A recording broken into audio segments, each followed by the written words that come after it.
Hello, this is Ancient Realms, and welcome to the Deadly 60 podcast.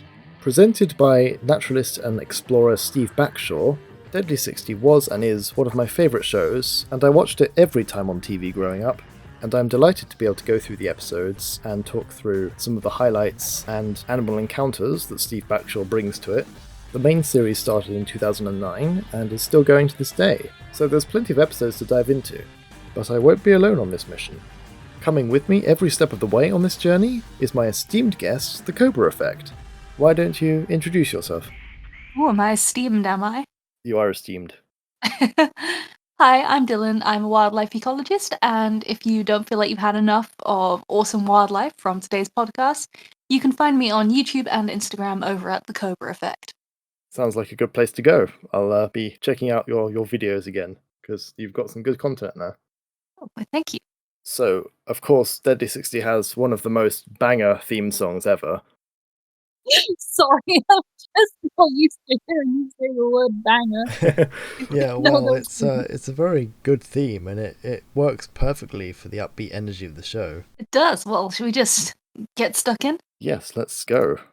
Today we'll be looking at Vancouver, which is the third episode of Series 2. What better place to start than smack bang in the middle of Series 2, like any conventional person would. Sounds very exciting to me. I am super excited for this episode because I spent just under 3.5 months out in Canada a couple of years ago working in wildlife rehabilitation. So a lot of these species that we're going to see today are animals that I am really familiar with. Yeah, there's a lot of interesting wildlife there because it's almost like Europe, but not quite. There's more variety, so you get Uncanny Valley yeah, here. you get bigger things like bears and moose, and of course sea lions as well. Sea lions are so loud. Like when you see a wild colony of sea lions, the noise they make is absolutely deafening.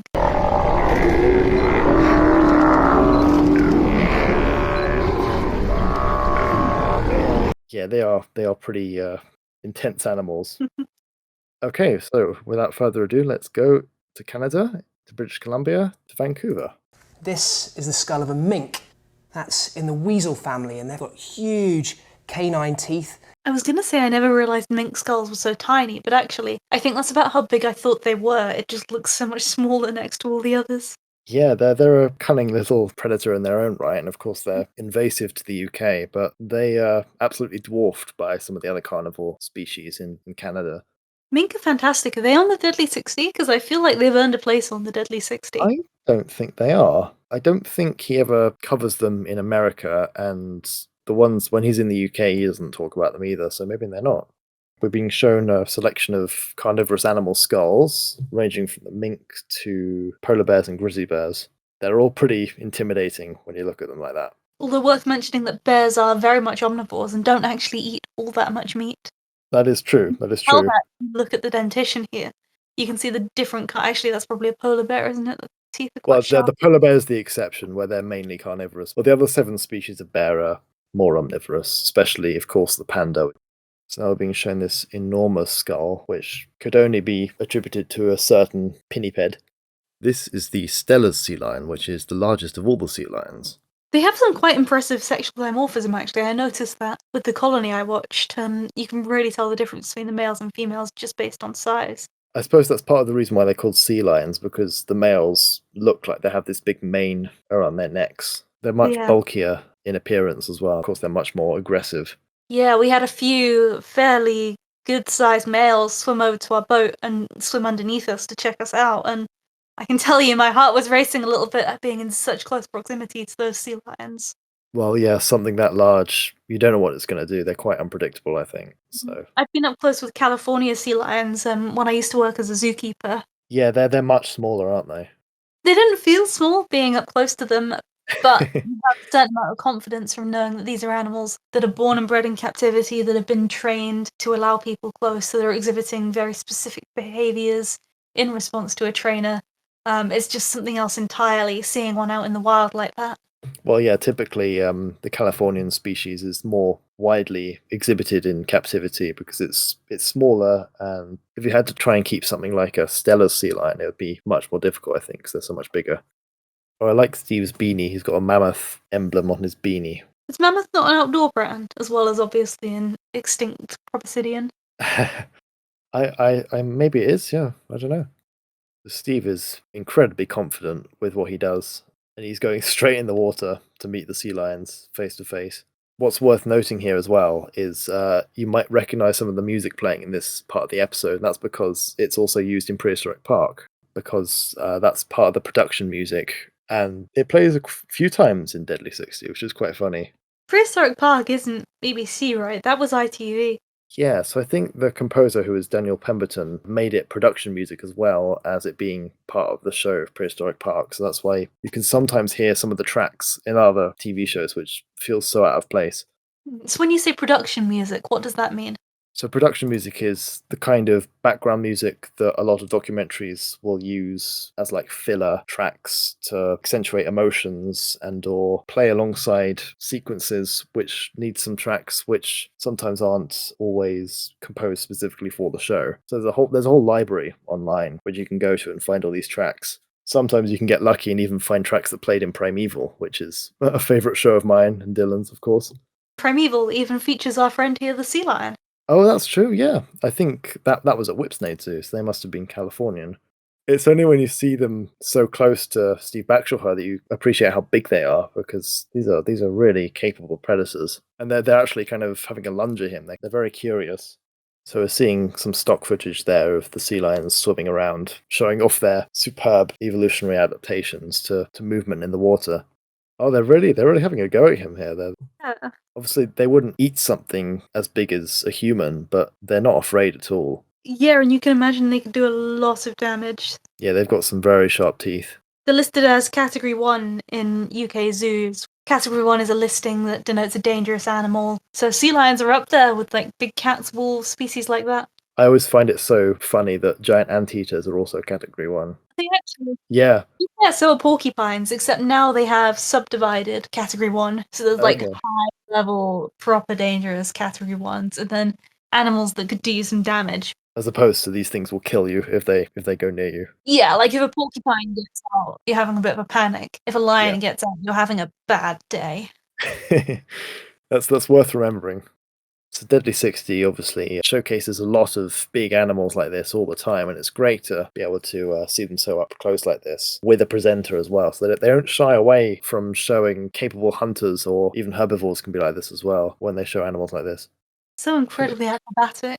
Yeah, it'd be amazing to be able to swim like that, because they're on the same kind of evolutionary journey as cetaceans once were. Obviously, cetaceans are further down the line, but you can see how they might have evolved with this kind of halfway stage.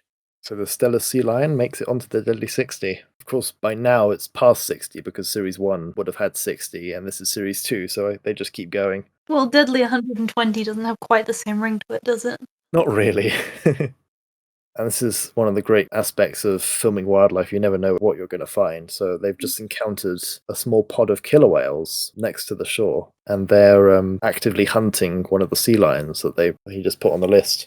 Killer whales are really interesting because they hunt different things in different places. So I don't know specifically where the different types. They're called ecotypes, although I think actually Orcanis orca has now been divided into either subspecies or separate species. I don't quite know which is which, but presumably the ones that are found in BC are marine mammal specialists, if these ones are hunting the sea lions. Yeah, they're so intelligent that they just they take out any opportunity they can. They work together, which makes it even more deadly when you encounter them. I'm surprised Steve was in the water with them earlier. Obviously, he didn't know they were there, but it's quite scary that they could have just breezed past. Well, as far as I know, it's maybe not common, but I've certainly seen videos of divers unexpectedly encountering orca. That must be quite nerve-wracking. Yeah, it's not something I know a lot about, but I don't think that they're known for being particularly aggressive in those circumstances, unless you interrupt a hunt. Which obviously in this case the orcas are mid-hunt. Yes, luckily for everyone, they're on the boat at this point.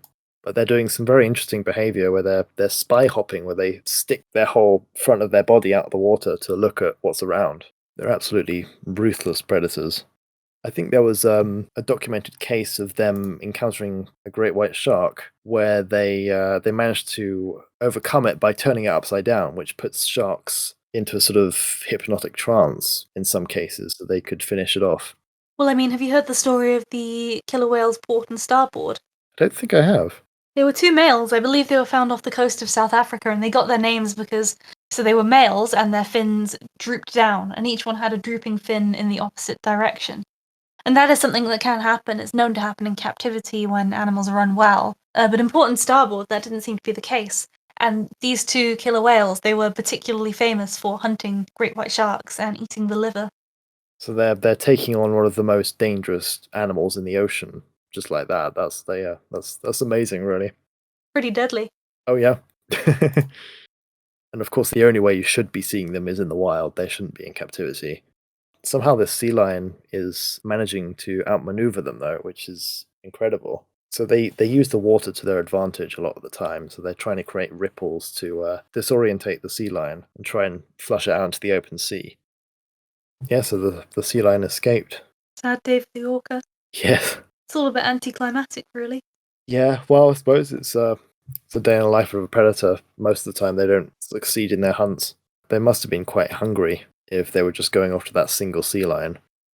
Now, this is really interesting. Of course, a lot of the animals that were brought into the rehabilitation facility that I was interning at are animals that have come into not necessarily conflict, but animals that have come into human proximity, often quite habituated to people.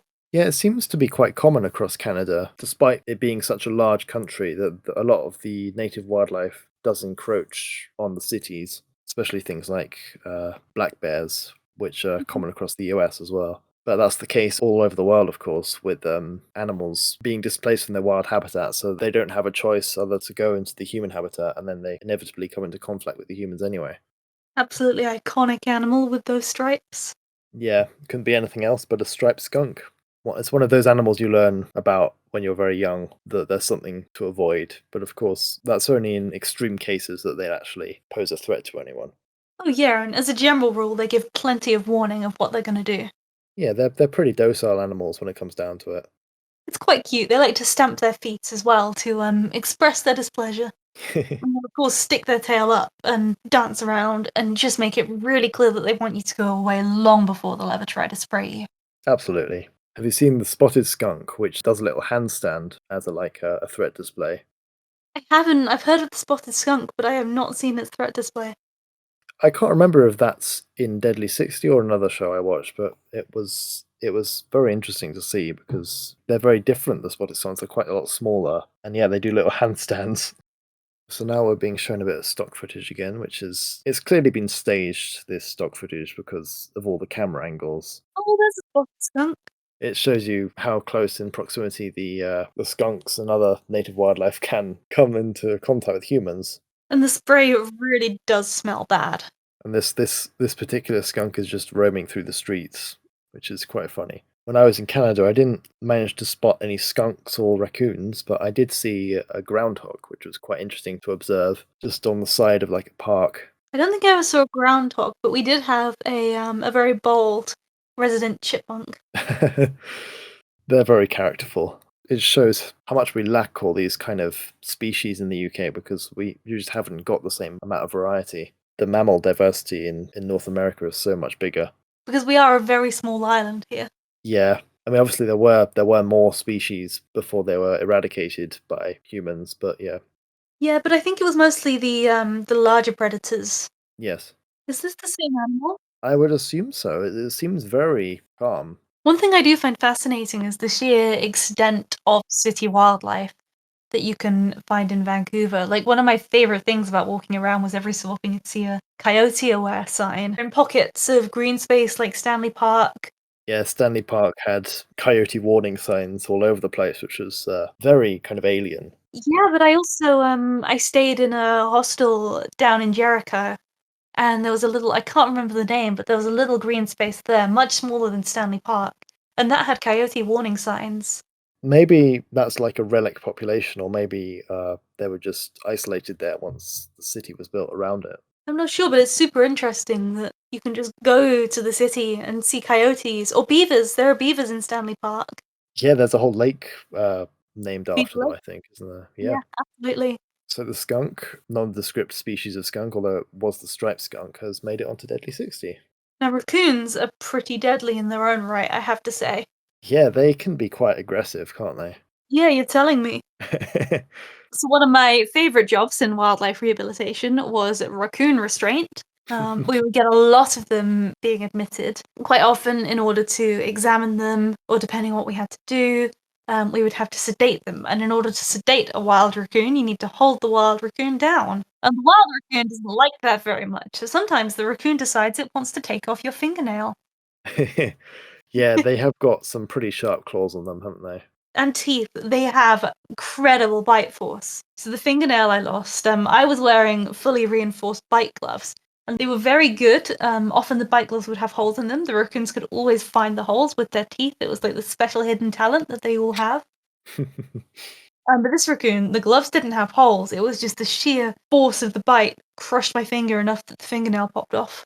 Sounds painful. Yeah, they are amazing animals. I have a lot of respect for raccoons. Well, of course, in the wild, they feed on things like mussels and clams, don't they? So they need a very powerful bite force to be able to bite through the shells of those things. Not always, but certainly in coastal areas. Yeah, they're quite generalist, aren't they? So they can be found all over the place. Very, very adaptable animals. Fantastic climbers too.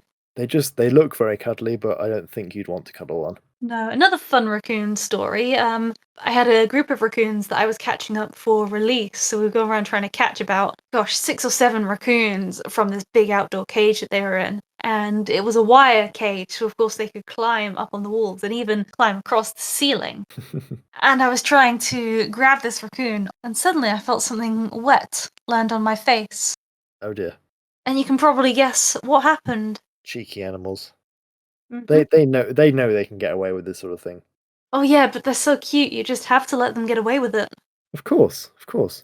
They're part of quite a diverse range of mammals that are spread across a lot of the Americas. Oh, you get the coatis in South America, which are the cousins of the raccoon. And there's also a couple of other species of raccoon that are found further down in the States, I think. I think one might be only South America, although I could be wrong on that. Is that the crab-eating raccoon? Yes, yes, that's the one. But it's really crazy to me that raccoons are related to coatis, because to me, they just don't look anything alike. I suppose they've got a sort of similar body plan, but yeah, they have quite different lifestyles, really. So this particular raccoon has got itself stuck in a trash can, which is it's clearly trying to get out of it. And yeah, luckily Steve is on hand to help with the situation. And hopefully my raccoon escapades can show you why he's going in there with a stick instead of reaching in to try and get it out. It's also worth noting that raccoons are commonly known as being a species that carries rabies, but British Columbia, the whole province, is completely rabies-free, so that's why this isn't a concern for them right now. Well, it's just as well. I still wouldn't want to put my hand near one, but yeah. Yeah, in a lot of their range, getting that close to a raccoon would potentially be a very, very bad idea, although that one wasn't showing any signs or symptoms of rabies. Yeah. There are species you want to be careful with a lot of the time for that reason. This is one of Steve's deadly experiments where he does his best to emulate the animal, and he's having his thumbs taped down to the rest of his hand so he can't use them to try and act like he's a foraging raccoon. Yeah, I suppose you don't realize how much we use our thumbs for until you think about what it would be like trying to get by without them, right? Of course, yeah, and it's interesting because raccoons have quite human-like hands anyway, but they still haven't got the same dexterability as our thumbs. This always reminds me of that video of that raccoon trying to wash Cotton the candy. the cotton candy, which Yeah. just dissolves in the water. It's so Oh cruel. no, I saw a video the other day. It was an update of that. It was a raccoon. I don't know. I choose to believe that it was the same raccoon. And he had a block of cotton candy and he ate the cotton candy. Oh, he got it finally. He Good. got it in the end, which is probably terrible for him. Yeah, I can't imagine that's good for his health. I assume it was a zoo raccoon anyway, right? Uh, Probably, yeah. Someone must have just thrown it in there. I assume they're eating worse stuff in the wild, to be honest. Do you know, I read a study the other day that shows that red foxes in the UK have chemical compounds in their feces that have their most likely origins in cigarette butts and petrol. Oh, that's not good. So if British foxes are eating petrol, I assume that city raccoons in Canada are getting into worse stuff than cotton candy. Yeah, I wonder what kind of long-term health effects that gives them. Can't be great. Poor guys. Yeah. Oh, Steve's cheating. He's using his thumbs. Hmm. But as this experiment shows, he's no match for the foraging capabilities of raccoons. It's interesting that they've got like a ringed tail, quite a common feature across a lot of mammals, including coatis and lemurs, of course. Yeah, is it like an intraspecific signaling mechanism? Yes, I know that ring-tailed lemurs do that to signal where they are, because they live predominantly on the ground, so they live in tall grass where the tail sticks up, so it's easy to spot them. That makes sense. Yeah, I'm not sure if raccoons do the same thing because they're more arboreal, and the raccoons and the skunks in Canada fill the same kind of urban niche that foxes do in the UK. Because I don't think foxes are as common in Canada, are they? Red foxes aren't. I don't know specifically for Canada, but in North America more broadly, they have a few species of foxes. They do have Yeah. red fox, they have Vulpes vulpes, the same species that we have here. But I believe you're right in that it's not as common or as widespread as it is through Europe, possibly on account of there being so many other species filling a similar niche. Yeah, I think they're generally more shy in the States because they're outcompeted by all the other bold animals. Well, like coyotes, I suppose coyotes fill a fairly similar niche. That's true, that's true. So now we're moving on to one of the larger carnivorous species in Canada, but certainly not the largest, but it's still a formidable predator. And one of my absolute favourite sightings when I was in Canada. Yeah, it's very diverse and very adaptable animal, this one. This is the American black bear. I have to say, for someone from Britain who's grown up in a country where we no longer have large predators, I think it's really interesting from a cultural perspective that, for me at least, as someone who's always grown up and been interested in wildlife, having that awareness that we should have predators, that they should be in our ecosystems and our environments, and they're just not there. To then go to Canada and to be in a place which has these large carnivores, to be able to see those predators out in the wild, it was just a very powerful experience and a really stark reminder of everything that we're missing here in the UK. It's almost like being in Africa because you've got all the big animals there as well. In Canada, you've got well, when you say megafauna, it's not quite megafauna, but you've got the bigger herbivores like moose and larger deer species. And in the UK, we've got an overpopulation of deer, which is because of the lack of native predators. We also have a lot of non-native deer species. I believe Yes. red and roe deer, or is it fallow deer? It's red and roe are the only native ones, and we've got invasive ones, which are the fallow, the sika, the muntjac, and the Chinese water deer. They're all invasive. But if you had predators in the UK still, like wolves or lynx, they would keep the population under control a bit more. But as for the bears in Canada, they are generalist carnivores and they'll eat pretty much anything.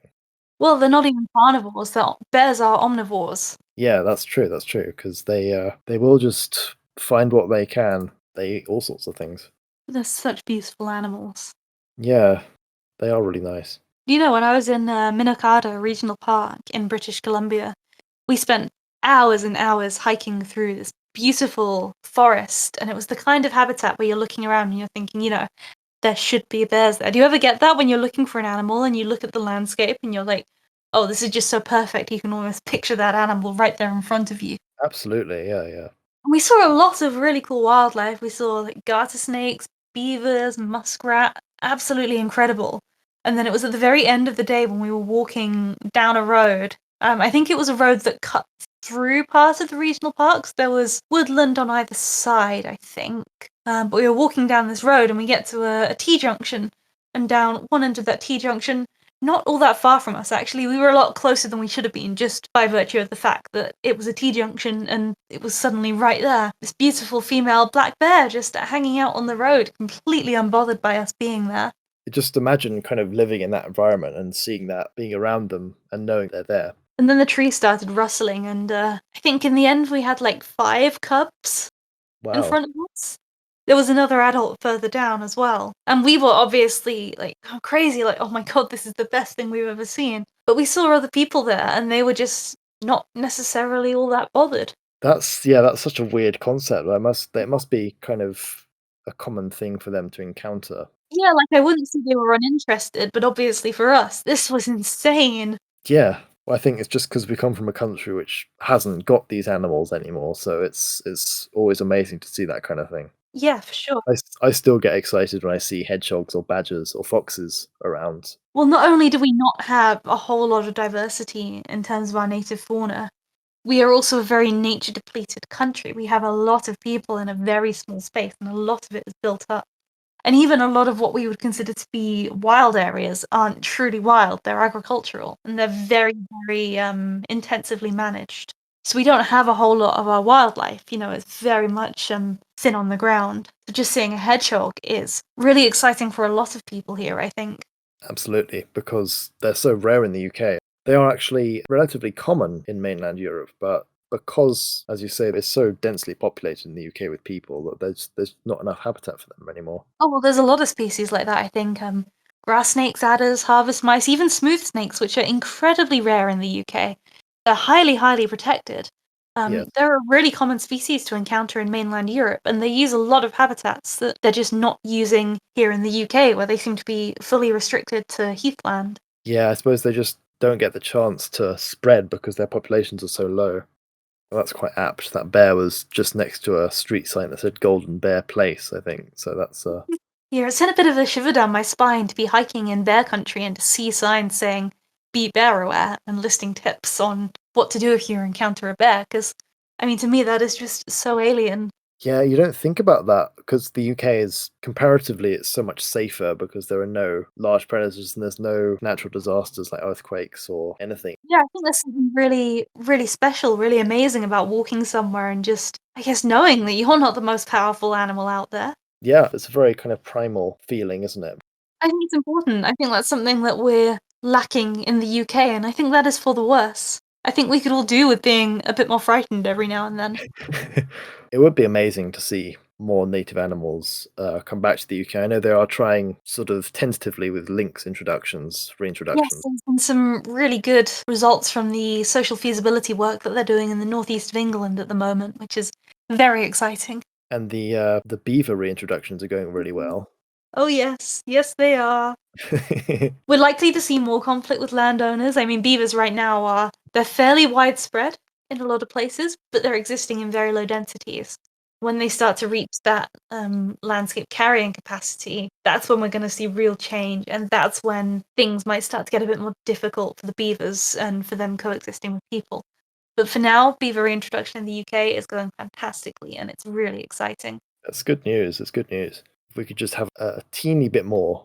We haven't quite got to the stage where we need anti-bear bins like what Steve is doing here. No, but these inventions are so important because a lot of the time when an animal comes into human areas, it's either because they don't have enough habitat left or they're struggling to find food, or both. And even Yes. just really small changes like that can be enough to save an animal's life because so many times when a bear gets habituated to people, it becomes dangerous. And the bear, in so many cases, is then shot because it's considered to be a danger to human life. Yeah, it's a sad cycle of events, isn't it? Yeah, so if you live in an area that does have bears, please, please, you are saving lives by using bear bins and by taking these precautions. Yeah, it doesn't take a lot to securely put your trash in a bear-proof bin like that. It tends to be when they become a problem bear. So as far as I know, it's repeat offenders, bears that are constantly coming into human areas and making themselves a nuisance. It's usually only the North American black bears that do this. The grizzly bears tend to stay away from people more. But the landscape is so dramatic out there. It's amazing just to be able to see the mountains and the forest like that, which is another thing we don't have in the UK. We don't have big mountain ranges or these massive pine forests. We do have a lot of pine forests, to be fair, but they're all plantations. You'd have to go to Scotland to find some native forests. Yeah, it's really fantastic actually because I love conifers, so it always makes me so happy to see these actual native, Absolutely. natural conifer forests. Yeah, there's something very prehistoric about them because, of course, they were around during the Mesozoic when the dinosaurs were roaming the earth, so that's quite incredible to think. This is some kind of ski slope he's in, but it's in the summer months, so there's no snow. This is perfect for summer flowers and berries and all sorts of things for the bears to forage on.